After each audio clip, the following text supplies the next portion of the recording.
Welcome back to another video. তো আজকে কথা বলবো তিনটে আপকামিং ছবির বিষয়বস্তু নিয়ে। তো প্রথমে যেটা নিয়ে কথা বলবো সেটা হচ্ছে বেবি জনের একটু আগেই একটা গ্লিমস ছাড়া হয়, যেখানে তারা হালকা টিজারটা নিয়ে আসে, যেখানে যে গানটার নাম হতে চলেছে পিকলি প বলে, যেটা থামান মিউজিক দিয়েছে যে গানের সাথে, এবং গানটা বিশাল শেখার গেয়েছে।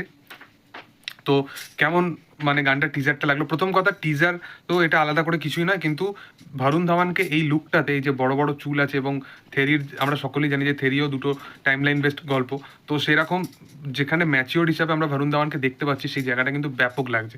বিশেষ করে তার সাথে যে বাচ্চার কেমিস্ট্রিটা দেখানো হচ্ছে, সেটাও কিন্তু দুর্দান্ত দেখতে লাগছে। গানটা আশা করবো ভালো হবে, কারণ সেখানে টাইটেল ট্র্যাকের সাথে একটু মিল আছে গানটা। দেখার যে গানটা কেমন হয়, কিরকম কি কেমিস্ট্রিটা তারা দেখাতে পারে বাচ্চাটার সাথে, যেটা টিজারের মধ্যেও বেশ প্রমিসিং লেগেছিল। এর সাথে সাথে খাদান রিলেটেড যেটা আপডেট নিয়ে কথা বলবো, তো খাদান আমি বলেইছিলাম যে দুর্গাপুরে আগামী দিনে খাদানের প্রমোশনের জন্য তারা ইভেন্টে যাচ্ছে।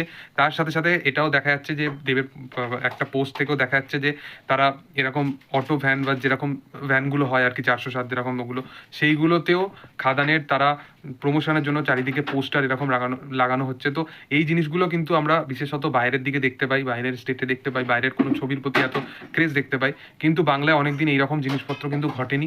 তো ফাইনালি এরকম কিছু কাইন্ড অফ জিনিস হচ্ছে, যেটা দেখে কিন্তু বেশ ভালো লাগছে। এর সাথে সাথে পরবর্তী যে আপডেটটা নিয়ে কথা বলবো সেটা হচ্ছে প্রসেনজিৎ চট্টোপাধ্যায় এবং শ্রাবন্তী চ্যাটার্জির আপকামিং ছবি দেবী চৌধুরানী, সেইটার আজকে ফাইনাল পোস্টার আসে, যেটা দেখতে বেশ ভালো লাগে। শ্রাবন্তীর যেরকম পশ্চার, তার মেকআপ এবং তার যে expression, say as an actress খুব ভালো একজন অভিনেত্রী, এবং সে এরকম একটা পাওয়ারফুল ক্যারেক্টারের মধ্যে সে অনেকদিন পর কামব্যাক করতে তাকে আমরা দেখতে পাচ্ছি, তাকে বেশ ভালো লাগছে। বিশেষত এই ছবির জন্য আমি আরেকজনের জন্য বিশেষ করে এক্সাইটেড, সেটা হচ্ছে প্রসেনজিৎ চট্টোপাধ্যায়, যাকে অনেকদিন পর অ্যাকশন ধর্মীয় ফিল্মে, মানে দেখুন, দেবী চৌধুরানী পিরিয়ডিক ড্রামা হতে পারে, কিন্তু এই ছবির মধ্যে কাইন্ড অফ অ্যাকশন থাকবেই, এবং সেখানে প্রসেনজিৎ চট্টোপাধ্যায়কে অ্যাকশন করতে দেখতে পাবো। কারণ প্রসেনজিৎ চট্টোপাধ্যায় যে মাস অবতার ছিল, যেরকম করে তাকে আমরা বরাবর দেখে এসেছি, সেই জিনিসটা আবার ফিরে পেতে যাচ্ছি।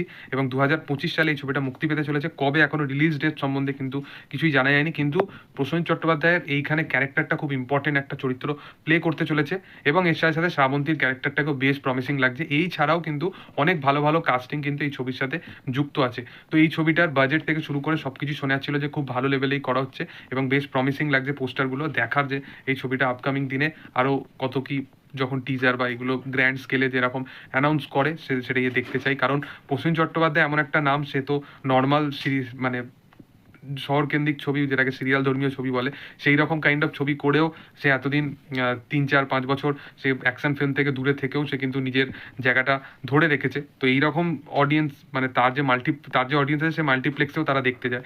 তো এইরকম ছবির জন্য বিশেষত করে তার অডিয়েন্সরা বিশেষ করে ওয়েট করে আছে। তো যাই হোক, তোমাদের কি বক্তব্য এই বিষয়বস্তুটাকে নিয়ে, তো অবশ্যই কমেন্ট সেকশনে জানাতে পারো। আর ভিডিও যদি ভালো লেগে থাকে, লাইক শেয়ার সাবস্ক্রাইব করে দিও। Thank you all, by.